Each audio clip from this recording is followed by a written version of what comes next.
एक छोटे से गांव में रमला नाम की एक लड़की अपने माँ बाप, भाई और दादी के साथ रहती थी। तमाम घर वाले रमला से बहुत प्यार करते थे। रमला अपनी दादी की बहुत लाडली थी। रमला अपनी दादी की तमाम बातें मानती थी। एक दिन रमला के मोहल्ले में मदारी बंदर का तमाशा दिखाने के लिए आया। रमला भी बंदर का तमाशा देखने के लिए गई। रमला को वहाँ उसकी दोस्त सानिया मिली। सानिया ने रमला से कहा, आओ रमला, हमारे घर खेलने के लिए चलते हैं।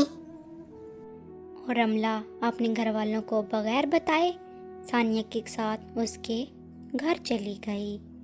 खेलते खेलते उनको पता ही नहीं चला कि शाम हो गई और बाहर मौसम बहुत ख़राब हो गया। बाहर बहुत तेज़ गरज चमक थी, जिसकी वजह से रमला अपने घर नहीं जा सकी। और दूसरी तरफ रमला का बाप उसे सारे मोहल्ले में ढूंढ रहा था। वो बहुत परेशान था। रात भी हो गई थी और अभी तक रमला घर नहीं आई थी। रमला का बाप थक हार कर घर आ गया। रमला का बाप रमला से बहुत मोहब्बत करता था और वो ज़ोर ज़ोर से रोने लगा।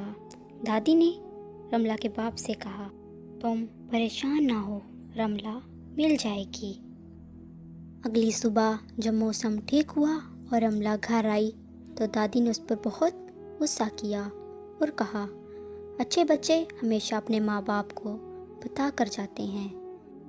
तुम्हारी इस कम अक्ली की वजह से हम सब बहुत परेशान हुए। रमला ने जब ये सुना तो अपनी दादी से माफ़ी मांगी और कहा, मुझे माफ़ कर दो। आइंदा के बाद मैं कहीं भी गई आपको बता कर जाऊंगी ताकि आप परेशान ना हों।